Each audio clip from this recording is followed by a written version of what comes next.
Yeah, hi all. Welcome to KK Funda.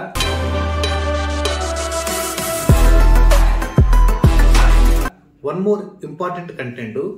నేను చాలా మంది స్టూడెంట్స్ తో మాట్లాడుతూ ఉంటాను, చాలా మందిని అబ్జర్వ్ చేస్తూ ఉంటాం కదా. నాకున్నటువంటి ఇండస్ట్రీ ఎక్స్పీరియన్స్, నాకున్నటువంటి ఎక్స్పీరియన్స్ మీతో షేర్ చేస్తున్నాను.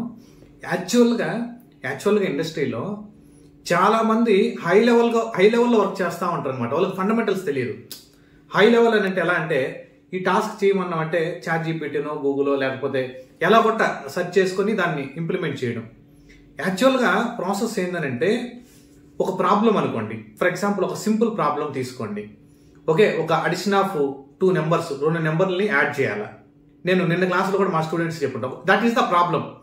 దానికి డైరెక్ట్గా నువ్వు కోడ్ రాయకూడదు. ఏ ప్రాబ్లం స్టేట్మెంట్కైనా డైరెక్ట్గా నువ్వు ఇంప్లిమెంటేషన్ స్టార్ట్ చేయొద్దు. అంటే జనరల్ మన ఫైనాన్షియల్గా ప్రాబ్లం కానీ, మన ఫ్యామిలీలో ఏదైనా ఇష్యూస్ వచ్చినా కానీ డైరెక్ట్గా నువ్వు అటెంప్ట్ చేయొద్దు. దాని గురించి ముందు ఒక 2 to 3 minutes ఆలోచించండి. ఒక అల్గారిథం స్టెప్ బై స్టెప్ రాసుకోండి.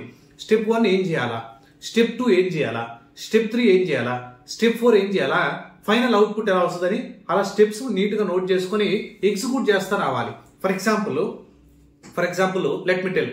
ఓకే, లైనెక్స్లో ఒక 20 కమాండ్స్ ఉన్నాయి. 20 కమాండ్స్ నువ్వు ప్రాక్టీస్ చేసుకుంటా రాకూడదు. ఒక్కొక్క కమాండ్కి ఇంకో కమాండ్కి ఇంటర్లింక్ ఎలా ఉంటుంది, దాన్ని స్టోరీ బిల్డ్ చేసుకుంటా ప్రిపేర్ అవుతా. ఓకే, ఈ కమాండ్ ఏ సిచ్యువేషన్లో వాడాలా, ఏ సినారియో, ఏ సిచ్యువేషన్లో మనం ఈ కమాండ్ యూజ్ చేయగలగాల, లేకపోతే ఈ కాన్సెప్ట్ మనం ఎక్కడ ఇంప్లిమెంట్ చేయగలగాల అని స్టోరీ బిల్డింగ్ రావాలి మనకి.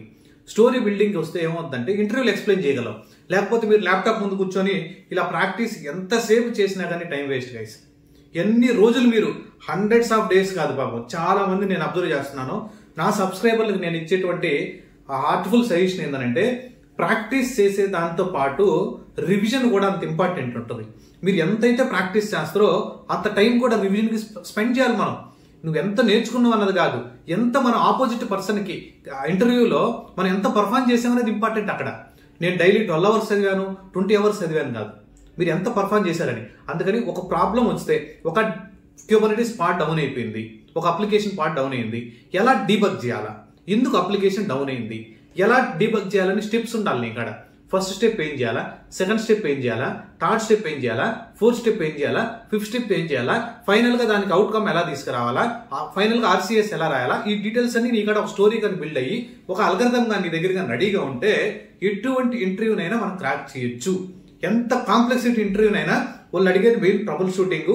నువ్వు ఫేస్ చేసావా, నువ్వు ఫేస్ చేస్తే ఎలా రిజాల్వ్ చేసావు, అటువంటి ఇష్యూస్ అడుగుతామంటారు ఇంటర్వ్యూలో. That might be Java, database కానీ, మీరు MSBI, పవర్ BI కానీ, డెవాప్స్ కానీ, క్లౌడ్ ఏదైనా తీసుకోండి. ఇలా ఉంటుంది ఇంటర్వ్యూ ప్రాసెస్. డైరెక్ట్గా Q&A ఫ్రెషర్ని అడిగినట్టు అడగడం మనల్ని. అందుకని మీరు ఏం చేస్తారంటే, ఒక ప్రాబ్లం స్టేట్మెంట్ తీసుకోండి, రియల్ వరల్డ్ ప్రాబ్లం ఒకటి తీసుకోండి. అది మన కాన్సెప్ట్ని రియల్ వరల్డ్ ప్రాబ్లంతో మ్యాప్ చేసుకోండి, గుర్తుపెట్టుకోండి ఆ కాన్సెప్ట్ని. ఓకే, నేను మీ క్లాస్ లిస్ట్లో కూడా ఆల్రెడీ నేను చాలా కంటెంట్ చేంజ్ చేశాను గైస్. యాక్చువల్గా లాస్ట్ ఇయర్ బ్యాచ్తో కంపేర్ చేస్తే ఇప్పుడు అప్కమింగ్ బ్యాచెస్లో ఆల్రెడీ కంటెంట్ చాలా వరకు చేంజ్ చేస్తున్నాం మేము. ఓకే, ఎందుకంటే వే ఆఫ్ ఎక్స్ప్లెనేషన్ కూడా చేంజ్ చేశాను. ఎందుకంటే స్టూడెంట్ మైండ్ సెట్ అర్థం అయిపోతుంది, వాళ్ళకి ఏ విధంగా కావాలి పాపం. ఓకే, అందుకని మీరు ఏ సబ్జెక్ట్ నేర్చుకున్నా ప్రాబ్లం స్టేట్మెంట్ నీట్గా రాసుకొని, దానికి అల్గరిథం రెడీ చేసుకొని, స్టెప్ బై స్టెప్స్ అని స్టెప్స్ రెడీ చేసుకొని దాన్ని ఇంప్లిమెంటేషన్ స్టార్ట్ చేయండి. అది చాలా హెల్ప్ అవుతుంది. ట్రస్ట్ మీ గైస్, మీకు ఇంటర్వ్యూ ప్రిపరేషన్లో కూడా మీరు ప్రిపేర్ అయింది ఏదో వాళ్ళకి ఎక్స్ప్లెయిన్ చేయడానికి నీ బ్రెయిన్లో స్టెప్ బై స్టెప్ స్క్రోల్ అవుతా ఉంటే ఆపోజిట్ పర్సన్ చెప్పగలం. లేదు బ్లైండ్గా ఎక్కడో నేను బ్లూ గ్రీన్ డిప్లాయ్మెంట్ చేశాను, రోలింగ్ అప్డేట్ డిప్లాయ్మెంట్ చేశాను, లేదంటే రీసోర్స్ కోటా గురించి క్యూబర్నెటీస్లో నేర్చుకున్నానంటే అలా కాదు.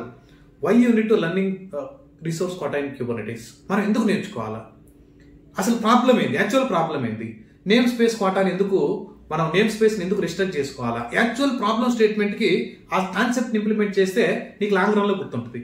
అలా మీకు సంబంధించినటువంటి కాన్సెప్ట్ని మీరు ఇంటర్లింక్ చేసుకొని మంచి స్టోరీ పాయింట్స్ని బిల్డ్ చేసుకోండి గైస్.